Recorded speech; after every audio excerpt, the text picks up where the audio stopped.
OK. Entendre les médias par la bouche de journalistes comme Facal, Dumont et Martineau, c'est à croire qu'il est désormais de bon ton de critiquer la politique migratoire trudeauiste, même que c'est pratiquement devenu à la mode. On conviendra que ça revient donc essentiellement à prendre l'argumentaire classique de la meute, sans bien sûr lui en donner le moins de crédit pour autant.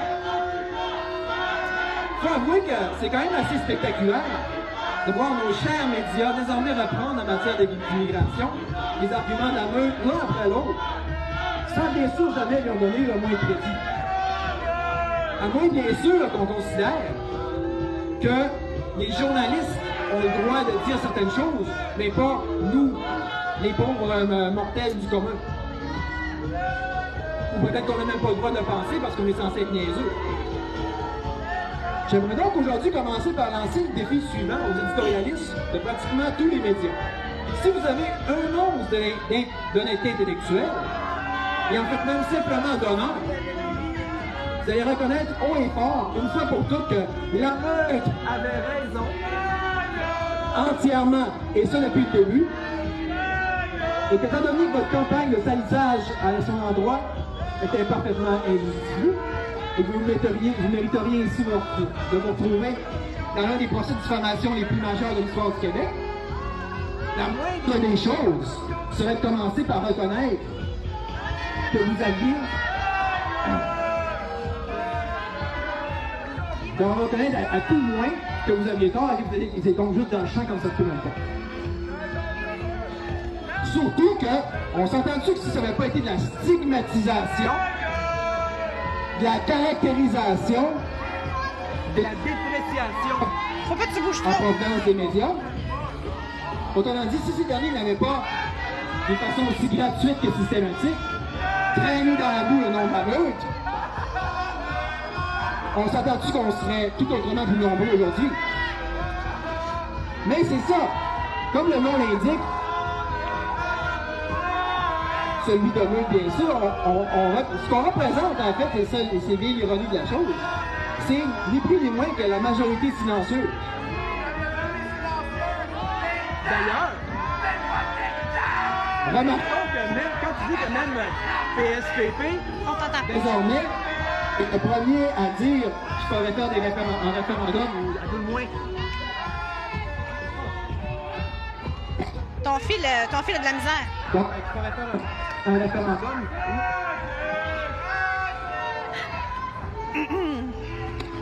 On a des petits problèmes techniques. Ouais, ils l'ont crissé à terre, hein, ouais. Donc, c'est ça. Donc, comme disait PSPP, il faudrait...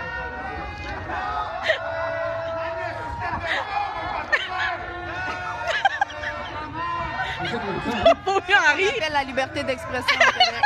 Oui, c'est ça. En tout cas, une chose est sûre, là, c'est que Excusez. la liberté d'expression, là, tu sais, hein, c'est... on voit que c'est quelque chose que cette gang-là, en tout cas, tient en très haute estime. Bon. Continue-tu ou continue pas? Bouge plus. Parle demain. Bouge plus. Tu te promets. Donc, c'est ça. Comme le disait bien PSPP, si on faisait moindrement de référendums ou de consultations populaires, on se rendrait compte que, en fait, comme il suffit de parler en attendant à monsieur, madame, tout le monde, on se rend compte que c'est pratiquement tout le monde sauf eux autres, bien entendu, qui trouvent qu'il y a trop d'immigration en ce moment. Fait que, mais bien entendu, quand c'est le temps d'agir plutôt que de parler, et donc de manifester nos opinions, on se ramasse qu'à être une poignée comme en ce moment. Alors une chance qu'on est là pour justement dire ce que les mondes pensent tout bas. Surtout qu'avec les tentatives d'intimidation dont on fait preuve dans ce temps-là, on comprend pourquoi les gens après ça n'osent plus dire ce qu'ils pensent. Ça m'est d'ailleurs à se demander justement à part Trudeau et les woke, qui veulent de ce genre d'immigration massive? On s'entend-tu que les seuls à lever la main? C'est pratiquement les compagnies et les employeurs que vous pouvez donc supporter, et qui cracheront quand même pas non plus sur une main-d'œuvre d'aussi bon marché, en raison bien sûr des subventions gouvernementales à n'en plus finir. Surtout que ça leur sauve le trouble de changer leur mode de gestion, tout comme ça empêche l'offre et la demande de déterminer quel commerce devrait survivre et lesquels devraient fermer. Or, il y a évidemment un coût à ça. Et ce coût-là, c'est bien sûr à nous, le peuple, de l'assumer, que ce soit en payant la note de ces fameuses subventions ou de la charge additionnelle imposée à notre système de santé, ainsi qu'à l'ensemble des innombrables services que notre super service socialiste peut offrir. Et tout ça, sans parler du fait que subitement et comme par magie,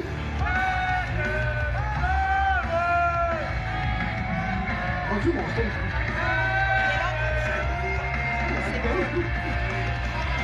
Ouais, c'est ça. Donc, ça parlait que subitement et comme par magie, il y a tout plein de nouvelles, plutôt d'anciennes maladies, quelque chose qui d'un coup un peu partout.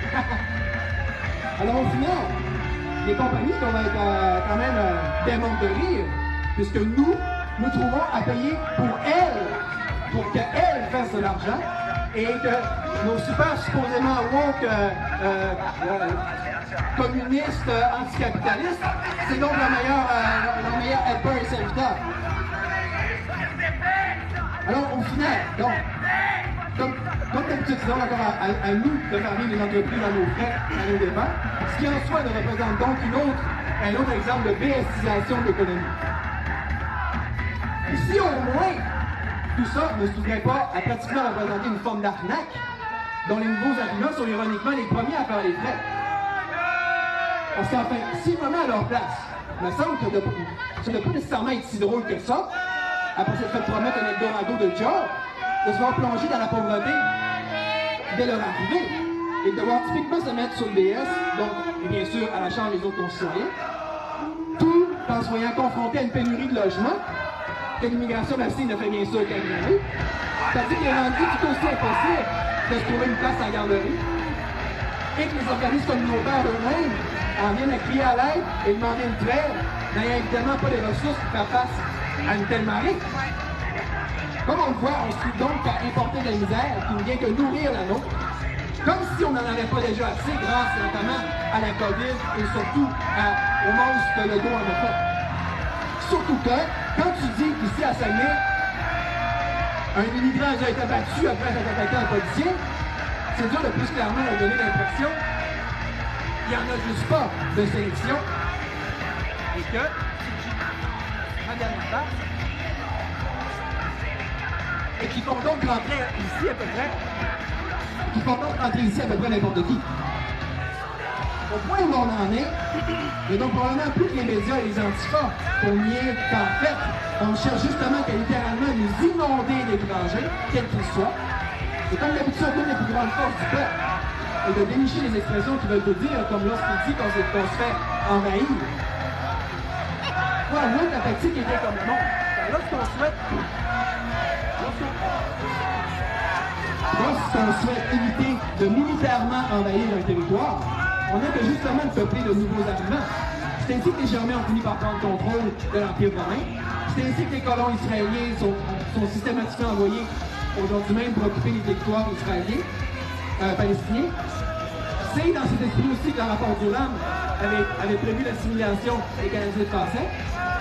Tandis qu'on se rappellera, c'est assez exactement de la même façon que nous, les Blancs, avons pu prendre possession des Amériques dans leur ensemble. Ce qui nous conduit d'ailleurs à deux paradoxes. Si c'était pas bon de leur faire ça aux Premières Nations, pourquoi ce serait bon de nous faire faire à nous? Déjà qu'on n'a même pas encore réussi à régler ce problème américain qui est le plus fondamental d'entre tous, en arrivant ne serait-ce qu'à un minimum de réelle entente et d'harmonie avec les Premières Nations.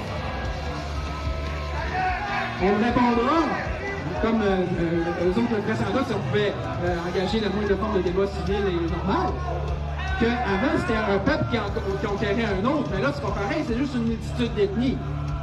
Quelque chose est sûr, c'est que nous, en tant que peuple, on n'est pas plus avancé. Et que si le but était d'enfin noyer le poisson de la nation canadienne-française en Amérique du Nord, ben, on n'aurait pas pu mieux y faire. C'est que des fois, il y a des gens qui semblent s'interroger de la logique de choix libertarien on est contre l'immigration. Comme si la terre, il fallait qu'elle soit à tout le monde, puis qu'il fallait que dans un monde libre, tout le monde puisse aller n'importe où est-ce qu'on veut. Pourtant, est-ce que c'est vraiment la meilleure chose qu'on peut trouver pour favoriser le principe de liberté que d'envahir un territoire? Je veux dire, il me semble qu'il y a quand même... on va quand même pas exactement de l'enfer. Le pire, c'est que l'immigration, c'est une problématique que ceci particulier, que tout ce dont on aurait besoin pour la régler, c'est évidemment que le Québec puisse avoir son propre pouvoir en la matière.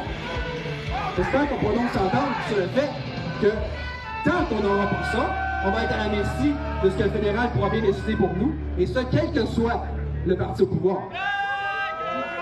En plus, ce qui est pratique avec Trudeau, c'est que ça va nous avoir démontré une bonne fois pour toutes ce à quoi on s'expose en continuant à faire partie de la Fédération canadienne. Surtout considérant qu'il va toujours y avoir la possibilité d'un nouveau Trudeau. Quant à la notion de voir dans Poliev un quelconque héros, ben, supposons qu'on n'aurait pas compris que c'est juste une demi-mesure que de voter pour un plutôt que l'autre, ben,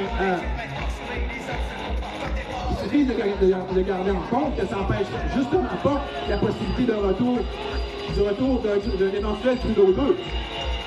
En plus, bien sûr, de ne pas régler le problème de l'immigration massive de façon définitive, ni du contrôle québécois en matière de l'immigration.